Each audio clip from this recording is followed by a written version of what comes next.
A very, very good evening to all you beautiful subscribers out there and everybody else in YouTube world. I hope you're having a fantastic day, and whatever you got up to, I hope it was really, really productive. I really do, because mine was a bitch. Nearly 15 hours. I'll get to that in a bit anyway.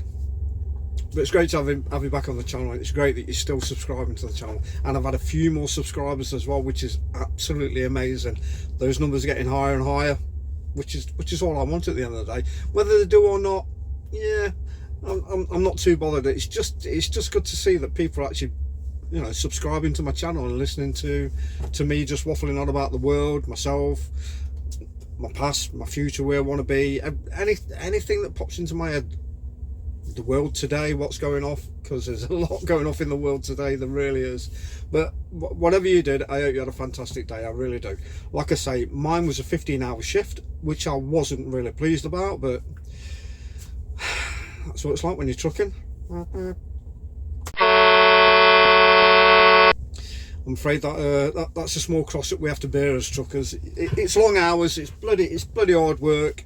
You may think we just sat on our arse just steering a wheel, and we've got a 40-foot trailer full of tons and tons of goods. You think it's easier. Yeah, it does sound easy on paper, but you've got to be 110% concentrating on the road of what's ahead, what's at the side of you, and what's behind you. So yeah, it's not that easy.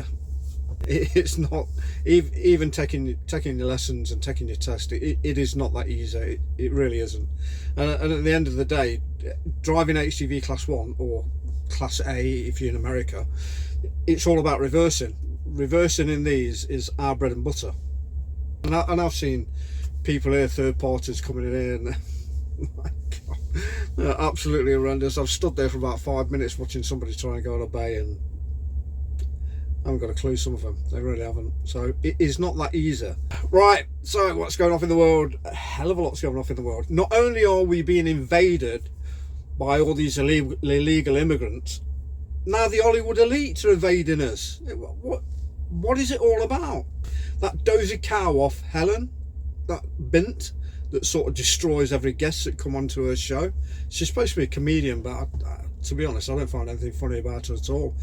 She's actually moved across. I think she's actually moved across to the UK, and I don't understand it. Somebody else brought it up on the internet. I was looking at some reels actually on the internet, and they mentioned her. For anybody coming into this country legally, or any other country legally, even America, even any other country in Europe, France, Germany, Spain, there's certain protocols that you've got to go through. There's sort of red tape that you've got to adhere to. There's certain rules that you got to abide by. It's not like you can just jump on a plane and fly across the Atlantic or the Pacific, wherever you want to go, Australia, UK, or wherever from America, and just go and tip up on the airport and go, yeah, I've just bought an house and I'm going to live here. You just cannot do that. It's not the legal way to do things. And I think a lot of this, and it was brought up by I think it was Charlie Kirk in the US. He was saying, also somebody else was saying, I caught it on a reel, that it's all to do with the Diddy party, P Diddy, that filthy, disgusting thing that calls himself a human being. These fucking elites think that they can get away with anything just because they've got money. Just think they can just break all the rules there is. Nothing concerns them. I think it's absolutely disgusting, and something's got to be done about it. And she was real good friends with him, really good friends with him. And I think personally myself that she's been to quite a few of his parties, and that's why she's leaving the US. Not just because of Trump's in. I mean, Trump's not a fascist. He's not Hitler. Fascism for me died after the Second World War, after Hitler was killed. That was fascism finished with. It was no more. That was probably the most historical fascist time ever that ever occurred. Yeah, you had fascism in Italy and everything like that. Yeah, it wasn't as bad as Germany. And for them to say that Trump is Hitler, is a fascist, is a sexist. Yeah, he probably is a sexist. He's a bigot. yeah, he's a very confident man. But to say he's a fascist, I mean, seriously? And then not only her, you've got, I think, Barbara Streisand, she's leaving America. Richard Gere, he's another one. Samuel L. Jackson's moving to Africa. Yeah, perhaps he can really get to the roots of where his ancestry came from, and he can actually find out the truth of what actually happened with slavery. Because that is another massive thing in America at the moment. They're still harping on about slavery, and perhaps he can maybe bring out a documentary in about 6 months' time and say, yeah, no, it wasn't the white man that stole us away from Africa. No, it wasn't. It was the tribesmen, the eldermen of the tribes that sold black men to the white man. They got rich. They got all the money and got rid of all the men and the women from their tribe and sold them into slavery. So before you start pointing fingers at historical figures in the past, that yeah, they were involved in slavery, but look back, look further back. You've got to take history into account, and that's done. That's done with history. That's gone.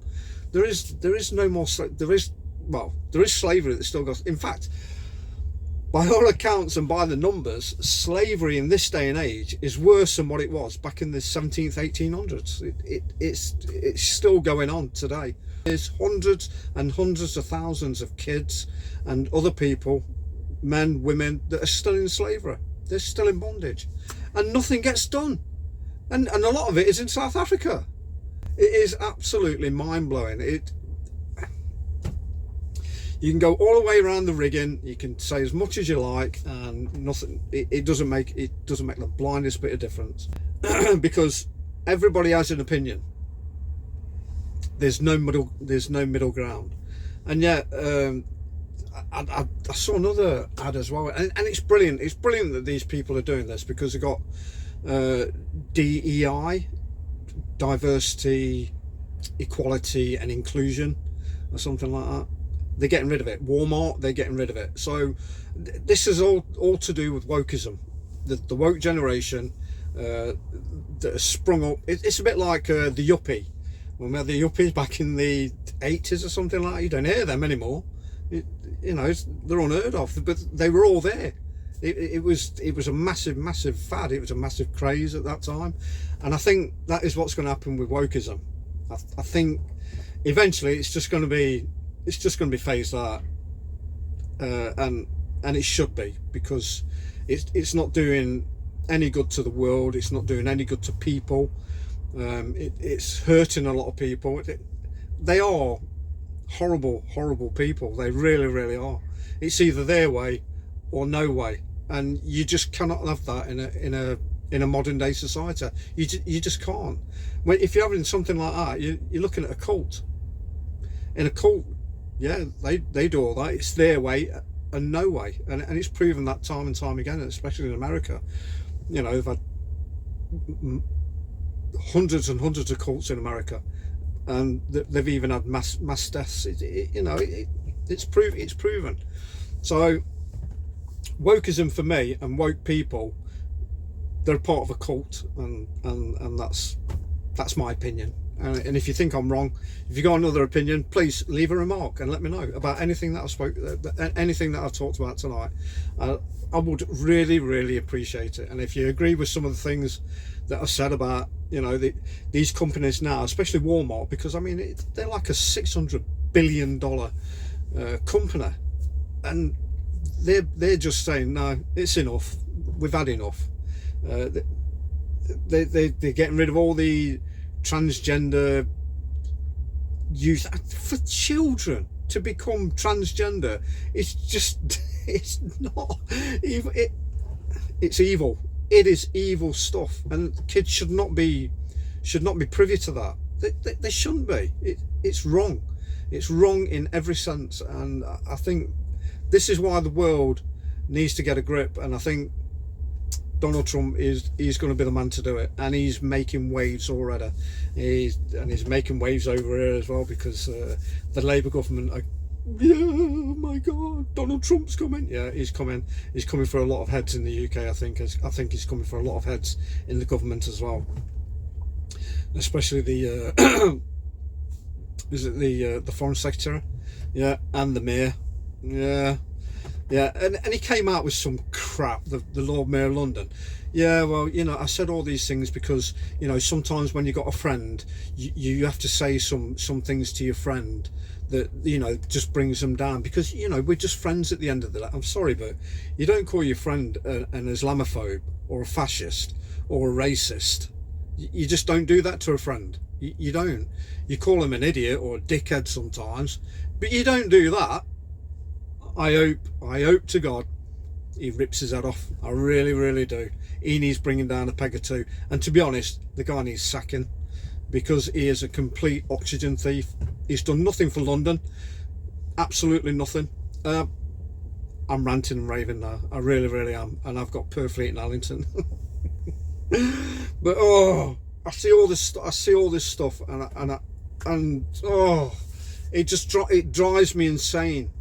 That, you know, it's about time something got done. It's about time things frigging calm down, because at the moment the world is heading for disaster. It really, really is. And especially when you got, you know, Ukraine and Russia, they're still battling away. They say, well, it could be the next World War III. Seriously, that's my rant. I've got to calm down, otherwise I get too passionate, and it's not wrong of me to be passionate, because I'm passionate about my life. I'm passionate about my children. I'm passionate about my grandchildren. I'm passionate about the world that I live in, because I think it's one of the most beautifulest planets in our universe, and there's only one of it. And the way things are going, we're just going to destroy it all. And if it was left to the woke side, bloody hell, there wouldn't be anything of it left. You know, I don't know. I apologise. I really do. I just really went off on one then, and it just really, it gets me so frustrated that, you know, these people think they're so entitled that they can just up sticks and go, oh yeah, I'm not happy with his policies, I'm not happy with the way that the country's going, I'm not happy that Donald Trump's in power, I think I'll move to another country. Miley Cyrus, I mean, she can't even bloody sing anyway, but that won't be a loss. You know, they just think they're just so entitled, and they're not. They're just human beings at the end of it. They're just entertainers. That's all they are. They're entertainers that earn millions and millions and think they're entitled to, you know, their opinion, and everybody else should listen to it, when, you know, that's not the way the world works, and that's not the way that people work. I'm afraid your opinion doesn't matter. So yeah, that's my rant over with, and I think I've given myself an headache. I do apologise, but yeah, like I say, I'm off to Purfleet and Allington, so I've got to be down there for 2 o'clock. I want to try and get down there earlier, because, like I said, I did a 15-hour yesterday. Well, nearly. By the time I got home, it was nearly 12:30, 20 to 1. So I've probably only had about 5 hours sleep. So I am a bit knackered, but hopefully I get down to Purfleet, I can have a couple of hours kit, hopefully. So that's it for me. I'm out of here. Take care. Look after yourself. Watch out for those lunatics, because they are all over the place. Like, subscribe, please, and drop me a comment of anything that I've covered. I'd really, really appreciate it. So take care, and I'll see you for my 4th shift tomorrow. Cheers, guys.